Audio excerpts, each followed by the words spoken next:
말씀에 아멘하는 믿음이 있게 하여 주시옵시고, 그 말씀이 살아 역사함을 경험하는 은혜의 시간 되게 하여 주시옵시사.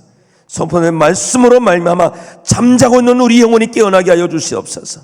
식어진 심령이 뜨거워지게 하여 주시옵소서. 말씀 듣는 중에 성령의 불이 임하게 하여 주시고, 성령의 바람이 불어서 우리 영혼이 깨어나게 하여 주시옵소서.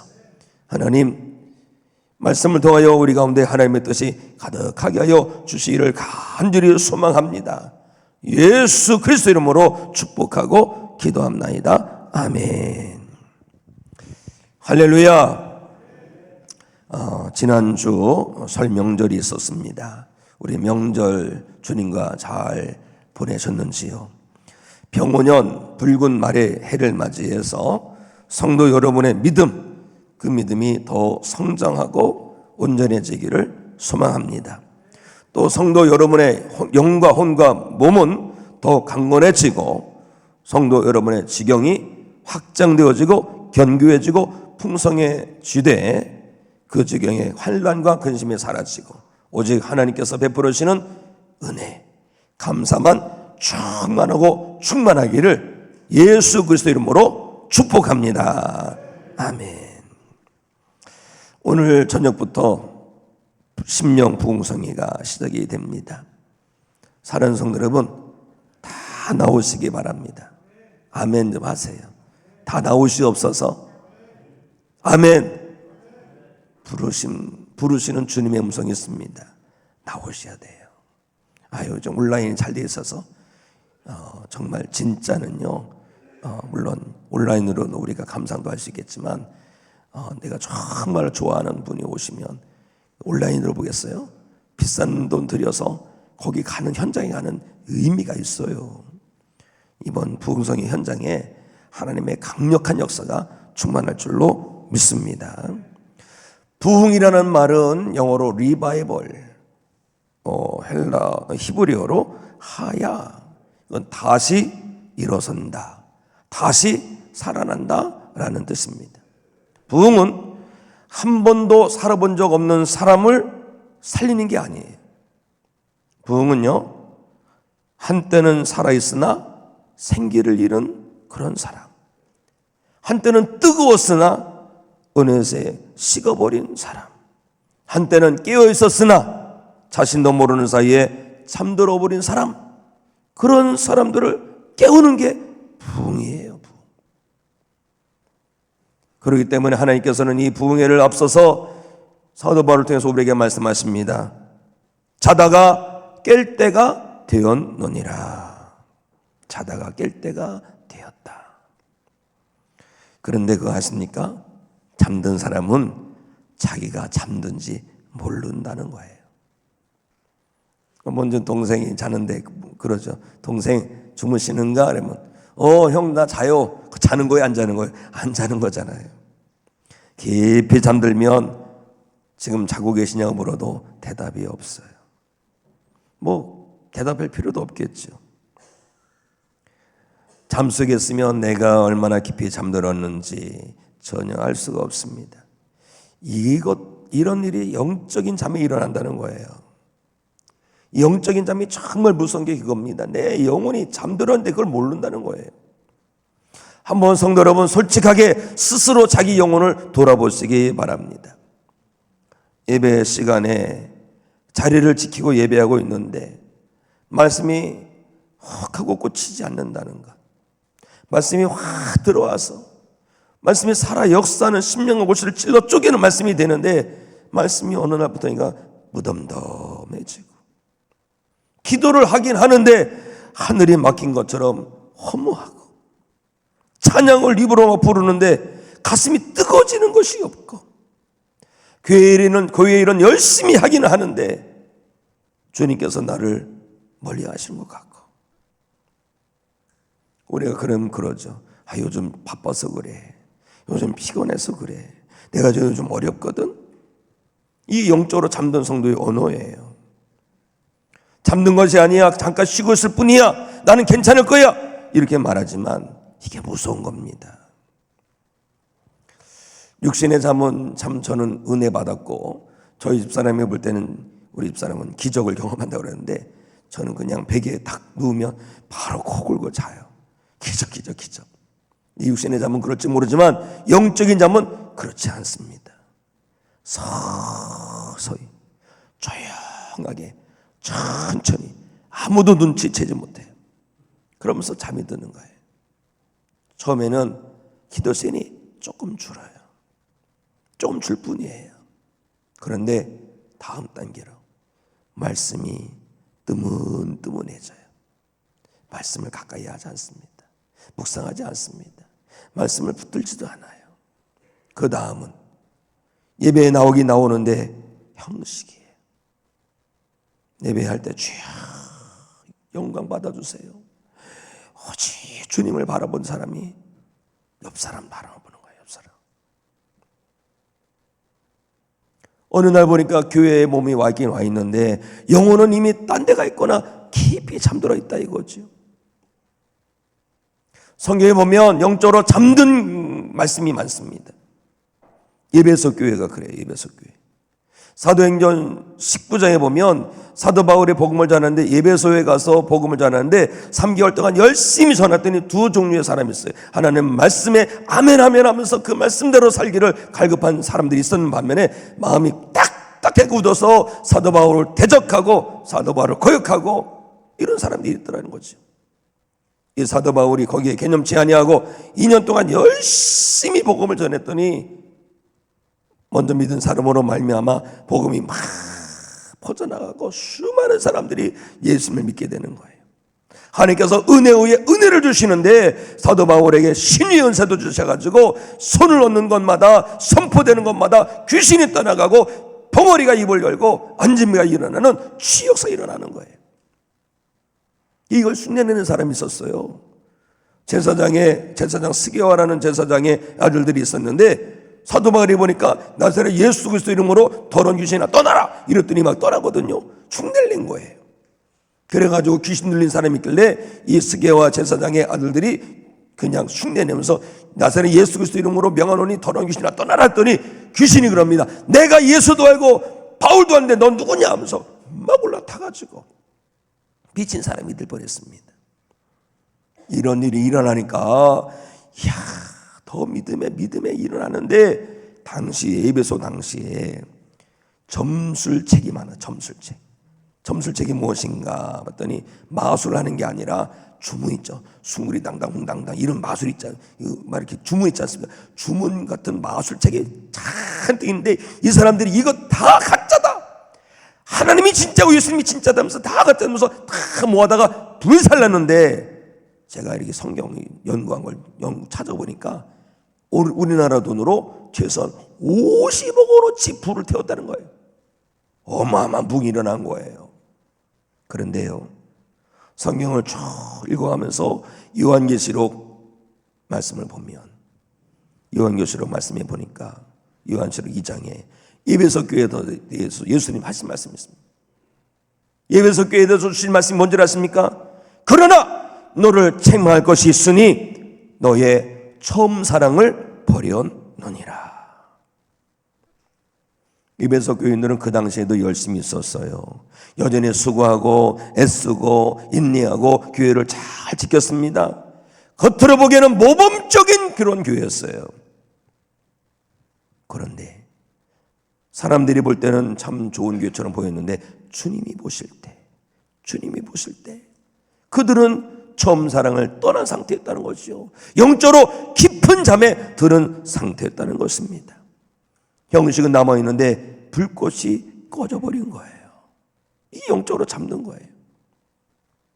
영적으로 잠들면 어떻게 되는지 아십니까? 하나님께서 떠나십니다. 하나님의 은혜가 떠나고 능력이 떠나고 영적으로 잠들면 우리가 마찬가지예요. 주님 보시고 주님이 원하신 것이 무엇일까? 이것이 관심돼. 영적으로 잠을 들면 섭섭한 게 보여. 섭섭한 게. 예배를 드리면서 내가 섭섭한 걸 생각하니 어찌 잠든 영혼이 아니겠습니까? 삼손 있죠. 삼손. 사사기에 보면 삼손이 있는데 삼손이 그렇게 그냥 방탕을 하는 거예요. 이 여자 저 여자 찌쩍대고 사사로 부름받았음에도 불구하고 그런데 된통 걸린 게 있습니다. 누구한테 걸립니까? 드릴라. 들이대는 여자 드릴라한테 걸렸는데, 드릴라가 꼬시는 겁니다. 삼손, 나를 사랑하면 내게 비밀을 말씀해 주세요. 무엇을 말하라는 거야? 당신의 힘이 어디서 나옵니까? 첫 번째는 얘기합니다. 새 활줄로 나를 묶으면 나는 끔찍 못해. 새 활줄을 묶었는데 후다닥 끊어버리잖아요. 당신 나를 사랑한다면서 나를 속여요. 바가지를 팍팍 긁으면서 못 살게. 두 번째 얘기합니다. 두 번째, 내 머리카락을 말이지, 배틀채 그 날실에 같이 짜면은 나는 꼼짝도 못해. 했더니 이게 웬일인가 또 확 끊어버리고. 세 번째, 어떻게 합니까? 이제는 말합니다. 하도 들이대면서 그냥 하니까 삼손이 얘기를 하죠. 머리를 안 잘랐는데 내 머리카락 밀면 나는 힘을 못 써. 그 얘기를 하고 그냥 술을 잔뜩 먹는지 드릴라의 다리에 머리를 베고서 자는 거예요. 머리를 밀고서 흔들어 보니까 힘이 없어. 축 늘어졌어요. 블레셋고 내가 막 쳐들어온 거예요. 이놈! 삼손 킥 손가락하면서 잡아서 막 하려는데, 삼손이 뭐라는 줄 아십니까? 내가 전과 같이 나가서 몸을 떨치랴. 내가 예전처럼 내가 이거 다 이겨낼 거야 라고 했는데 어떻게 됐어요? 이어지는 말씀을 보니까 이런 말씀이 있어요. 여호와께서 이미 자기를 떠나신 줄을 깨닫지 못하였더라. 깨닫지 못했다는 거예요. 사랑하는 성도 여러분, 잠에서 깨어나야 됩니다. 잠이 들면 이런 역사가 나타나는 거예요. 잠들고 소중하고 놓치면 안 됩니다. 특히 주님께서 오실 날이 가까움을 볼수록 우리는 영적인 잠에서 깨어나야 할 줄로 믿습니다. 부흥성회를 앞두고 하나님께서 우리에게 말씀하십니다. 사랑하는 믿음의 백성들이여, 잠에서 깰지어다. 일어나세요. 깨어나십시오. 깨어서 하나님 앞에 서시기 바랍니다. 깨어서 하나님께서 나에게 맡겨주신 사명, 믿음으로 감당하는 성도가 되어야 할 줄로 믿습니다. 우리는요, 때를 알아야 돼요. 때를 분별해야 됩니다. 자, 우리 본문 11절 말씀 시작. 또한 너희가 이 시기를 알거니와 자다가 깰 때가 벌써 되었으니 이는 이제 우리의 구원이 처음 믿을 때보다 가까웠습니다. 아멘. 우리의 구원이 처음 믿을 때보다 가까웠다. 우리에겐 구원이 세 종류가 있습니다. 하나는 예수 그리스도를 믿을 때에 죄산 받고 하나님의 자녀가 되고 천국 백성 되는 것, 이 구원입니다. 그리고 지금도 우리는 하나님의 구원의 은혜 안에 살고 있어요. 날마다 베풀어 주신 구원의 은혜가 있어요. 그리고 아직 우리에게 예비된 이루어지지 않은 구원이 있죠. 예수님께서 이 땅에 다시 오셔서 우리를 예비된 천국으로 인도해 주시는 구원, 바로 여기서는 그것입니다. 주님께서 다시 오셔서 우리를 영원한 천국으로 인도하실 그 때가 가까워지고 있다는 거예요. 가까워지고 있는데 지금 영적인 잠을 자고 있으면 어찌하느냐 이겁니다. 사도 바울 통해서 하나님께 말씀하십니다. 이 시기를 알아야 할지니라. 이 때를 알아야 한다. 이때가 어느 때냐? 깨어날 때예요. 깨어날 때.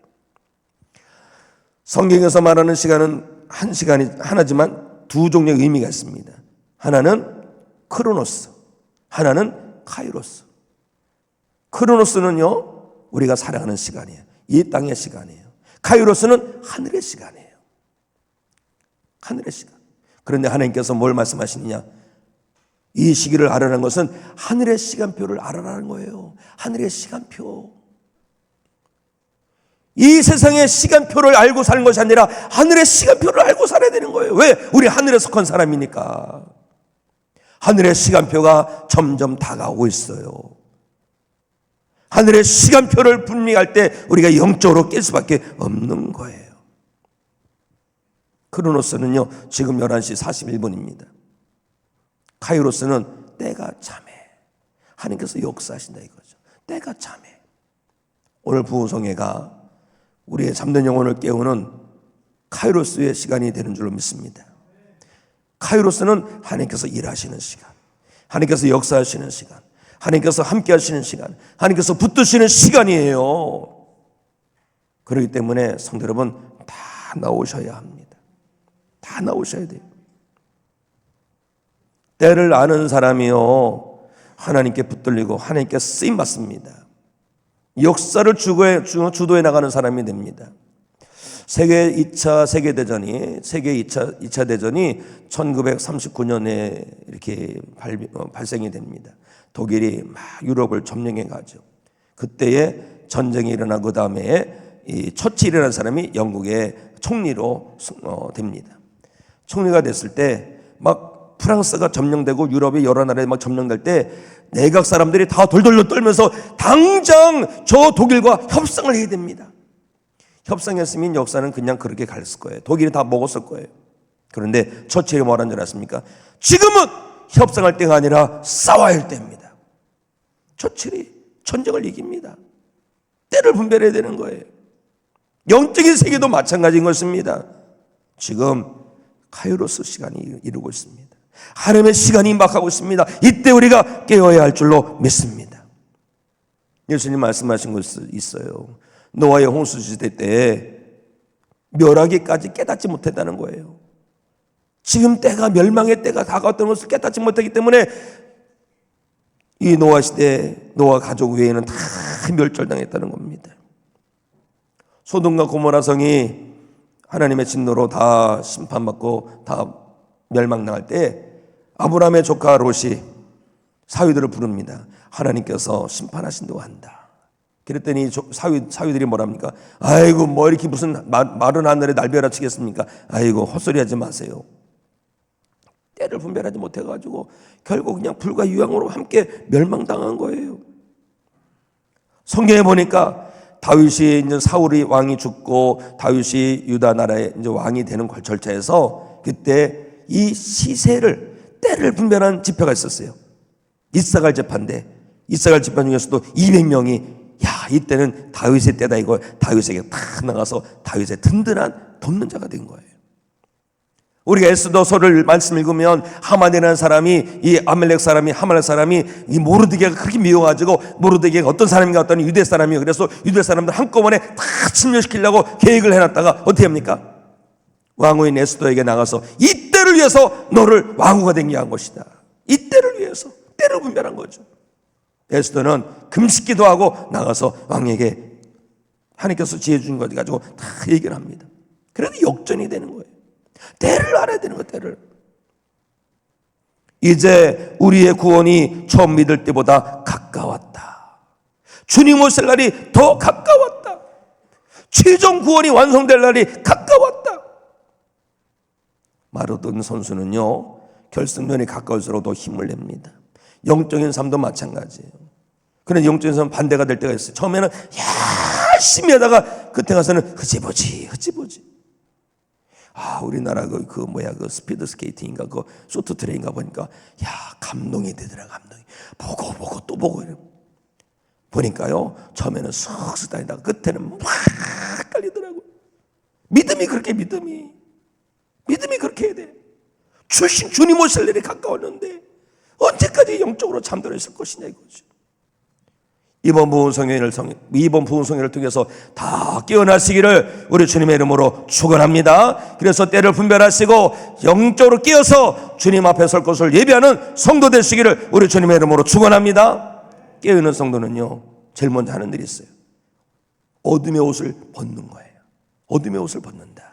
자, 우리 12절 13절 말씀 읽습니다. 시작. 밤이 깊고 낮이 가까웠으니 그러므로 우리가 어둠의 일을 벗고 빛의 갑옷을 입자. 낮에와 같이 단정히 행하고 방탕하거나 술 취하지 말며 음란하거나 호색하지 말며 다투거나 시기하지 말고. 아멘. 밤이 깊고 낮이 가까웠다. 밤이 깊다는 것은 뭐예요? 밤이 깊은 것은요 날 셀 날이 가까웠다는 거예요. 날이 샌다는 거예요. 곧. 저는 우리 나라를 위해서 기도 안 하는 수가 없어요. 나라가요 정말 심각합니다. 이제 점치는 게 세상 문화가 됐어요. 우리 자녀들이 데이트할 때 점집 가서 점을 보면서 데이트를 해요. 이게 말이 되냐고요. 점을 귀신같이 칩니다. 왜 그런 줄 아세요? 점치는 귀신이 있어요. 귀신 뒤에는 마귀가 있어요. 마귀가 붙들고 있는 거예요. 영적으로 지금 찔같은 암흑시대입니다. 곧 주님의 날이 다가온다는 거예요. 이때 우리가 할 일이 있습니다. 어둠의 옷을 벗어 던져야 된다. 어둠의 벗을 벗어던져라. 벗는데 그냥 아까워서 살금살금 벗는 게 아니라 훌렁훌렁 과감하게 미련 없이 벗어던지라 이거예요. 지금 불나가지고 집이 막 불타고 있는데 그 안에서 무거운 지거 들고서 낑낑대고 나올 수 있겠습니까? 아니에요. 그것처럼 다 내버려 두고 걸음만 날설려라. 뛰쳐나와야 되는 거예요. 우리가 이 어둠의 옷을 입는 거는요, 결단해야 되는 결단. 우리가 늘 들었던 예화가 있죠. 생물학 그 시험 중에서 개구리 뜨거운 물에 집어넣었더니 벌떡 뛰어나왔다 이거죠. 그런데 차가운 물에 넣고 물을 서서히 끓였더니 개구리의 살이 그냥 다 익어서 허옇게 됐는데도 그 안에 있더라 이거지요. 어둠의 일이 이렇게 시작됩니다. 어둠의 일이 천천히, 처음에는 그냥 재미. 다음에는 뭐지? 그건 뭐 나쁘지 않네. 뭐 남들 다 그러게. 그 다음에는 남들 다 그러는데 이 정도는 괜찮아. 어느 날 어둠의 옷이 자기에 딱 맞아. 그 벗은 살 수가 없어. 방탕, 술 취함, 음란, 호색, 다툼, 시기. 예전이나 지금이나 똑같아요. 예전에 지금 똑같아요. 특히 믿음의 사람들에게는 이 5번째, 6번째 다툼과 시기, 이걸 경계해야 됩니다. 내가 옳고 저 사람은 틀리다. 이것에서 확신이, 이 다툼이 오는 거예요. 저 사람은 인정받는데 왜 나는 인정받지 못해? 시기 때문에 잘못되는 거예요. 저 사람이 잘 되면 잘됐다 축하해줘야 되는데 은근히 마음이 불편해요. 겉으로는 열심이고 겉으로 볼 땐 바른 것 같은데 그 안에 어둠이 가득해요. 사랑하는 성도 여러분, 이 부흥성에는요, 우리가 입고 있던 이 다툼과 시기의 옷을 다 벗어던지는 것, 이런 부흥을 경험해야 할 줄로 믿습니다. 부흥을 경험하시기 바랍니다. 어둠의 옷을 벗어던지고 낮에 속한 사람으로 살아야 되는 거예요. 빛 가운데서 살아야 되는 거예요. 하나님은요, 은밀한 것까지 다 보십니다. 심판대 앞에 서야 되는 거예요. 성경에 보면 어둠 속에 옷을 벗은 사람들이 있어요. 과감히 벗은 사람.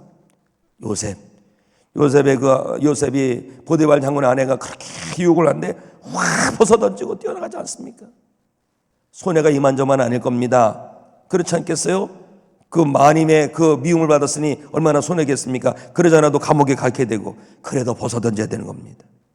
그리고 과감하게 결단해야 되는 거예요. 삭개오가 예수님 만나고서 결단하지 않아요. 내 소유의 절반을 가는 사람들에 나눠주고, 내가 누군 것을 빼앗은 것이 있으면 네 배를 갚겠나이다. 결단해야 되는 거예요. 어둠의 옷을 벗는 것 결단하시고, 그래서 벗어던지고 주님 맞이할 수 있는 성도가 되어야 할 줄 믿습니다. 그런데요, 우리가 때를 분별하고 어둠의 옷을 벗어던지고 할 일이 있어요. 그냥 가만히 있으면 큰일 납니다. 빛의 갑옷을 입어야 할 줄로 믿습니다. 우리 14절 말씀 함께 했습니다. 시작. 오직 주 예수 그리스도로 옷 입고 정령을 위하여 육신의 일을 도모하지 말라. 벗어던지고 그냥 있으면요, 큰일 나요. 왜냐하면 예수님 예로 말씀하신 게 있어요. 더러운 귀신이 어느 사람에게서 훅 나가버렸는데, 이 더러운 귀신이 물 없는 쉴만한 곳을 찾다가 못 찾아서 내가 나온 곳을 이렇게 해보니까 깨끗하게 청소가 돼가지고 자기보다 더 악한 귀신 7을 데리고 들어갔다고 그러지 않습니까? 어둠의 옷을 벗어던졌으면 빛의 옷을 입어야 되는 거예요. 12절에 보니까 빛의 갑옷이다 그랬죠. 자, 예수님은 빛입니다. 예수 그리스도로 옷 입으라는 것이고, 그 옷은 갑옷이라는 거예요. 왜 갑옷인 줄 아십니까? 전쟁을 하라는 거예요. 전쟁. 영적인 전쟁을 하라는 거예요. 우리의 신임은 혈과 육을 상대하는 것이 아니라 하늘은 악의 영들을 상대함이라고 그랬어요. 영적 전쟁을 치러야 되는 거예요. 그런데 그리스도로 옷 입는 게 뭐예요? 빛의 갑옷을 입는 게 뭐예요? 주님의 시선으로 세상을 바라보는 거예요. 주님의 시선으로. 어떤 사람을 볼 때 세상 사람으로 보면 어머 저 사람 돈이 있는 것 같아, 저 사람도 형편없는 것 같아, 이렇게 보지만 주님의 눈으로 딱 보면 하나님께서 기뻐하시는 영혼인가, 하나님께서 안타까운 영혼인가 보이죠. 하나님께서 아무리 못난 사람이라도 하나님께서 저 영혼을 세상에 보실 때 어떤 뜻이 있으셔서 보냈을 텐데, 저 영혼이 주께로 돌아와서 하나님께서 기뻐하시는 일을 행하면 얼마나 복될까, 이것을 바라보게 되는 거죠. 주님의 시선으로. 또 주님의 그리스도로 옷 입는다는 것은 주님의 성품을 갖고 살아가는 거예요. 주님의 성품. 그래서 그가 가는 곳마다 삶 속에서 예수 향기가 풍겨나는 거예요. 또 주님의 용기를 가지고 살아갑니다. 주님의 뜻이 아닌 것은 NO! 그렇게 할 수 있는 곳으로 가는 거예요. 이 용기가 필요한 거죠. 특히 주님의 마음으로 사는 거예요. 나는 마음이 온유하고 겸손하니. 마음이 온유하고 겸손하니. 너희 안에 이 마음을 품으라. 곧 그리스도 예수의 마음이니. 예수님의 마음을 품고 사는 것입니다. 사실 우리가 읽은 이 로마서 13장 말씀은요, 어거스틴이라는 분이 은혜 받은 말씀이에요. 어거스틴이 그렇게 팡탕을 냈어요. 그 결혼 전에 한 여자랑 막 이것도 이상한 음란한 여자랑 동거를 하지 않나. 이상한 또 사교, 이상한 종교에 심취돼가지고 그렇게 하지 않나. 그런데 그 어거스틴 어머니가 얼마나 기도하고 기도했지. 그러던 어느 날 이 정원이 있는 곳에 정원을 이렇게 거닐고 있는데 밖에서 아이들 노래가 들린 거예요. 아이들이 노래를 부르는데 이상하게 그 어거스틴 귀에는 톨레레게 이렇게 들리는 거예요. 톨레레가 라틴어로 집어읽어라 이렇게 들리는 거예요. 이상하다. 그리고 막 거실에 뛰어서 들어갔더니 거기에 성경책이 있어서 켜서 읽었더니 로마서 13장 말씀이 있는 거예요. 오늘 본문 말씀이 있는 거예요. 그런데요, 그 말씀이 어거스틴 안에 훅 들어온 거예요. 와, 들어온 거예요. 이게 은혜입니다. 이게 은혜. 누가 사랑할 때 그 사람이 뭐가 돼서 사랑하고 이유가 있어 사랑합니까? 그거 가짜예요. 진짜 사랑은 이유가 없어. 그렇죠? 이유가 없는 거예요. 하나님 은혜도 이유가 없어요. 우리가 잘나서 받는 게 아니에요. 하나님 은혜가 임하면 말씀이 훅 들어오는데 이번 성회 때 하나님의 말씀이 성도 여러분 가운데 훅 들어가기를 원합니다. 어거스틴 마음에 하나님 말씀이 훅 들어와서 이거다. 그때부터 어거스틴의 삶이 완전히 바뀌어서 거듭난 삶을 사는 거예요. 저는 이런 글을 보면서 우리가 평상시에 성경을 감춰놓고 읽으면 안 되겠다. 감춰놓고 신방가 보면 감춰놓고 읽으시는 분이 더러 계시더라고. 성경책 어디 있어? 그러면 감춰놔서 잘 못 찾으셔. 그러면 안 됩니다. 평상시에 좀 애들 보는 데다 놓으세요. 그래야 애들도 톨레레게 듣고서 펼쳐보면서 이 말씀 읽으면 얼마나 좋겠습니까? 사랑하는 성도 여러분, 예수 그리스도로 옷 입은 성도 되시기를 바랍니다. 스데반 집사님이 예수 그리스도로 옷 입은 사람이에요. 어렸을 적에 이 보름 때 되면 이 불깡통 돌리는 거 있죠. 돌려서 뭐 집도 태워 먹고 여러 가지 태워 먹는 것도 많고 옷도 태워 먹고 그러는데 또 어느 동네는 돌메기 집어넣는 싸움을 해요. 이게 옛날에 전쟁을 연습하는 놀이인데 이 개울 있죠. 개울에 모여서 막 서로 돌을 집어넣는지 가끔 맞아. 눈탱이가 이만하고 막 깨지고 병원 가고. 스데반 집사님이 돌 맞아 죽어 가는 거예요. 얼마나 아프겠습니까? 얼마나 속상하겠습니까? 그런데 스데반 집사님은 그리스도로 옷 입은 사람이에요. 그래서 어떤 기도합니까? 주여! 이 죄를 그들에게 돌리지 마옵소서. 그리스도로 옷 입은 사람은 이렇게 나오는 거예요. 사도 바울도 그리스도로 옷 입은 사람이에요. 그래서 이런 고백을 합니다. 내가 그리스도와 함께 십자가에 못 박혔나니 그런즉 이제는 내가 사는 것이 아니요 오직 내 안에 그리스도께서 사시는 것이다. 이제 내가 육체 가운데 사는 것은 나를 사랑하사 나를 위해 자기 자신을 버리신 하나님의 아들을 믿는 믿음 안에서 사는 것이라. 이것이 그리스도 옷 입은 사람의 고백인 것입니다. 그리스도 옷 입고 정욕을 위하여 육신의 일을 도모하지 말라. 도모는 뭡니까? 계획을 세우는데 제발 심판받을 일 계획하지 말고 은혜 받을 것을 계획하라 이거지요. 사는 성들은 오늘 저녁 때 무엇을 계획하고 있습니까? 육신의 일을 계획하지 말고 영의 일을 계획하시기 바랍니다. 이번에 오늘 내가 은혜 받아야지. 내가 오늘 나가서 다 기도하고 찬양하면서 하나님께서 역사하신 걸 봐야지. 이런 계획을 세워보세요. 이 종교 계획을 이룬 마틴 루터는 이런 계획을 세웠다. 일어나자마자 나는 세례받은 사람입니다. 나는 그리스도인입니다. 이렇게 매일 계획하고 그걸 실천했더니 종교 계획을 이룬 사람이 된 거예요. 선한 계획을 세워보세요. 하나님의 역사가 나타납니다. 사랑하는 성도 여러분, 때를 분별하시기 바랍니다. 어둠의 옷을 벗으시기 바랍니다. 빛의 갑옷 되시는 예수 그리스도로 옷 입은 성도가 되시기 바랍니다. 하나님께 말씀하십니다. 벌써 되었느니라. 마귀는 그러죠. 아니야, 아직은 아니야, 아직 멀었어. 아닙니다. 임입니다. 지금입니다. 벌써입니다. 10년 부흥성회는 어떤 특별한 한 사람을 위해서 준비된 것이 아니에요. 이 자리에 있는 성도 우리에게 주신 귀한 축복의 시간입니다. 무릎으로 성회로 다 나오시기 바랍니다. 잠든 영혼에 깨어나는 부흥, 식어져 버린 사랑이 다시 회복되는 부흥, 어둠의 옷을 벗고 그리스도로 다시 옷 입는 부흥이 오늘 우리 가운데 임하게 될 줄로 믿습니다. 모든 영광 하나님께 올려드리고 하나님의 부흥을 경험하는 성도 여러분이 되시기를 우리 주님의 이름으로 축원합니다. 자, 자리에서 일어나셔서 우리 찬송가 150장 올려드립니다.